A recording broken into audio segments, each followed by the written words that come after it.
गरुडगमन तव चरणकमलमिह मनसि लसतु मम नित्यम् गरुडगमन तव चरणकमलमिह मनसि लसतु मम नित्यम् मनसि लसतु मम नित्यम् मम तापमपाकुरु देव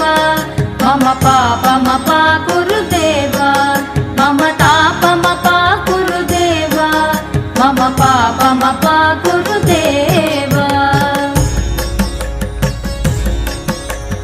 जलजनयन विधिनमुचिहरण मुख विबुध